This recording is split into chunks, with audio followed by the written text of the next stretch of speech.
macam biasa, tempat angkut mas.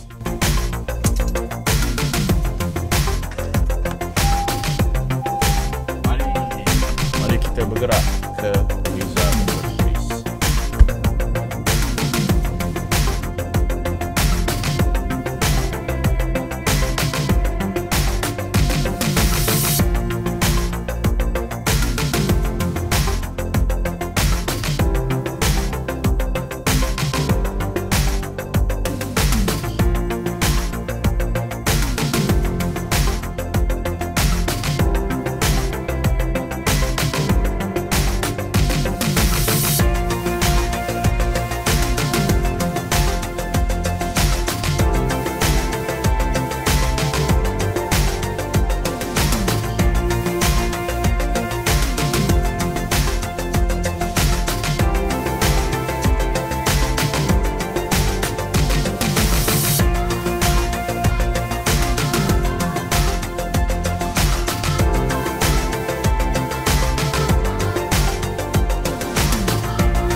Okey, so dah habis dah kelas saya pada hari ini. Okey, dan saya sentuh tentang beberapa konsep yang sangat penting, yang maksudnya bila saya berjumpa dengan pasien, saya menggunakan memanglah konsep ni keseluruhan dia, tetapi cara explain itu, cara menerangkan tu, itu yang saya sangat tekankan kepada staff-staff saya. Sebab kadang-kadang optometris ni dengan vision therapist dah menjalankan tanggungjawab yang bagus, tetapi kadang-kadang ada persoalan-persoalan yang kadang tak ditanya masa sesi bertemu tu. Mereka berjumpa dengan staff, mungkin nak dapatkan alat-alat terapi nak buat kat rumah, sambil tu bertanya, tadi saya tak faham lah yang masalah convergent tu apa tadi. So saya nak pastikan staff-staff saya yang baru, yang lama dapat menjawab dengan baik. Sebab bila dapat menjawab dengan lebih baik, barulah seseorang tu yang mengambil keputusan nak rawat mata, masalah mata dia apa semua, mereka akan lebih yakin dan mereka akan lebih bersemangat nak datang sesi demi sesi ni.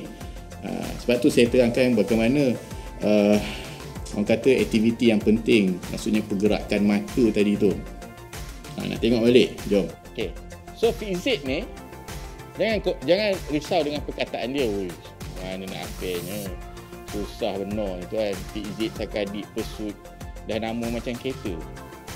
Jenama Sakadik, jenama Fixit, jenama Pursuit, nama macam kereta dah. So faham macam ni, Fixit adalah lock, kunci. Tak? Macam mana kita kunci hati seseorang, macam tu lah. Kau dah kunci hatiku kan, ku pun dah kunci dengan hatimu. Dia tak boleh lari dah, tak boleh berpisah dah. So, macam mana kita melihat sesuatu, mata kita mesti boleh kekal kunci apa yang minat dia nak tengok, apa yang dia pilih untuk tengok. Okey, anda dah tengok kan? Kemudian saya terangkan pula tentang keadaan macam mana mata kita ni, dia kalau ada skill dia. Accommodation ni apa? Eye focusing. Version apa? Gerakan dua mata. Ingat, dia ada dua tau. Bila tarik masuk ke dalam, dia adalah bentuk pun. Jadi masalah nak tarik dua-dua mata dia melihat sesuatu benda. Contoh macam buku ataupun membaca, menulis dan sebagainya. Itu sebahagian lah. Dan kemudian saya terangkan pula apa masalah yang berlaku kepada seseorang. Satu, tak cukup. Satu, tak ada. Satu, cukup, ada, tapi kerja lebih. Accommodation tak cukup. Okey, dan yang paling penting sekali sebenarnya, yang paling penting sekali macam saya beritahu lah pada staff-staff saya, yang paling mencabar adalah bila seseorang itu dia dah ada simptom, kita pun dah dapat data dia, tetapi mereka masih belum, orang kata, betul-betul sama ada betul-betul percaya ataupun betul-betul yakin dengan apa yang kita berikan. Sebab tentang sistem ataupun visual system ni, dia sangat, orang kata apa, sangat kecil info dia disebarkan. Dan bila kita cuba cakap satu benda yang baru, satu benda yang tak biasa didengar, dan kita akan mengambil, orang kata, masa untuk yakinkan, sebab tujuan dia satu saja. Sebab saya dah banyak melihat orang sama ada daripada semua peringkat umur kesannya vision stress ini kepada individu tersebut masa mereka semakin dewasa. Kadang-kadang anda tengok saya buat terapi, saya penat kan. Yalah tu yang aktif tu. It's okay penat. Tetapi anda tahu penat anda tu kenapa. Sebenarnya yang paling penat adalah nak convince, nak yakinkan bahawa dia sebenarnya dah mula faham apa yang berlaku pada mata dia. So, kalau boleh, kita tak nak itu berlaku kepada setiap orang. Walaupun saya tak dapat nak kontrol, tim saya tak dapat nak kontrol semuanya, sekurang-kurangnya pada hela nafas yang masih ada ni, sekurang-kurangnya sebahagian yang mahu mencuba, mahu mengetahui lebih lanjut tentang apa kesan vision stress ni, apa kesan keadaan mata yang bermasalah ni kepada hidup mereka, dan bagaimana mereka nak menanganinya dengan bukan cara magic. Saya bukan promoh.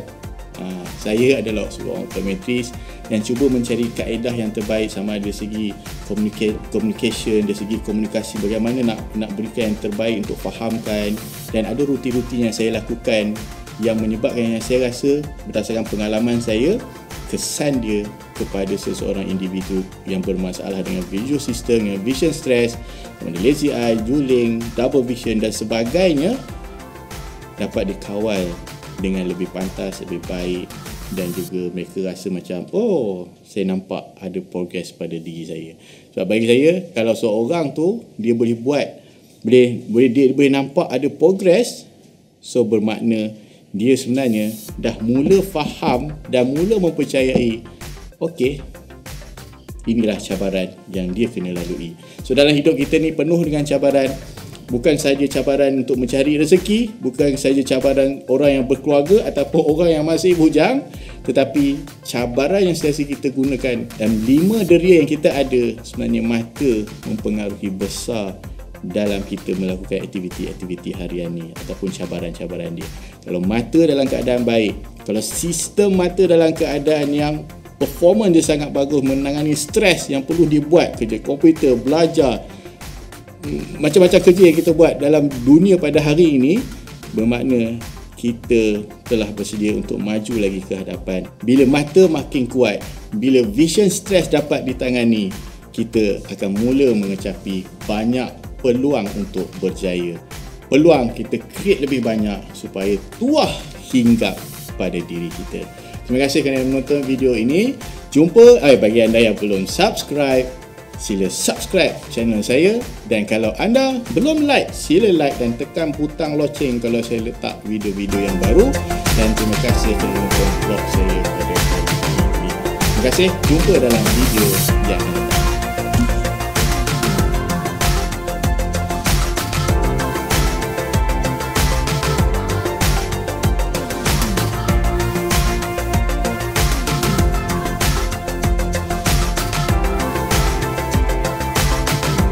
Gerakan ni, saya nak beritahu, dia sebenarnya dia saling melengkapi antara satu sama lain. Kalau Melayunya 3 bujang lapuk, kalau orang putihnya 3 Stooges.